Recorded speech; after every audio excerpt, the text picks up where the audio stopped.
এই অঙ্কে বলা আছে 1 বছর আগে এ এবং বি এর বেতনের অনুপাত 3:4। এবার এ এর পূর্ব বেতন এবং বর্তমান বেতনের অনুপাত 4:5 এবং বি এর আগেকার বেতন এবং বর্তমান বেতনের অনুপাত 2:3। তাহলে আমরা তিনটে অনুপাত পাচ্ছি, পাস্টে ইস্টু পাস্ট বি সমান 3:4, পাস্টে ইস্টু প্রেজেন্টে সমান 4:5 আর past B is to present B সমান 2:3। আচ্ছা, এবার এই যে আমরা পাস্টে আর পাস্টে দেখছি, এই পাস্টে পাস্টে আমাদেরকে সমান করতে হবে। এখানে 3 আছে, এখানে 4 আছে, তাহলে সমান করতে হলে এটাকে এই প্রথম 4 দিয়ে আমরা গুণ করব আর এটাকে এর প্রথমের 3 দিয়ে আমরা গুণ করব। গুণ করলে কত পাচ্ছি? 3×4 = 12 ইস্টু 4×4 = 16। এখানে পাচ্ছি 3×4 = 12 ইস্টু 3×5 = 15। এখন এইখানে যে পাস্ট বি আছে, এই পাস্ট বি আর এই পাস্ট বি আমরা সমান করব। তার মানে এখানকার পাস্ট বি কত হয়ে গেছে? 16।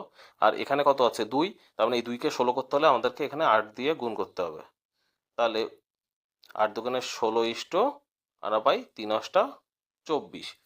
তার মানে এই যে পাস্টে পাস্টে 12 সমান হয়েছে, আবার পাস্ট বি 16 আর 16 সমান হয়েছে।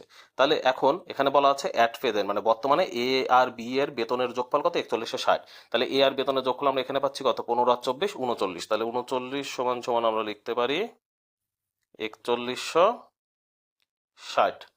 এখন বলেছে কি বর্তমানে এ এর বেতন কত? বর্তমানে এর বেতন কত? 15।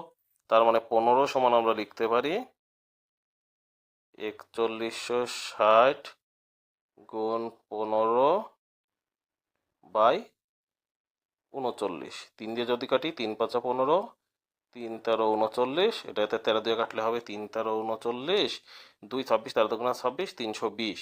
তার মানে 5 আর 320-এর গুণফল কত হবে? 1600। তার মানে এ এর বর্তমান বেতন কত? 1600 টাকা।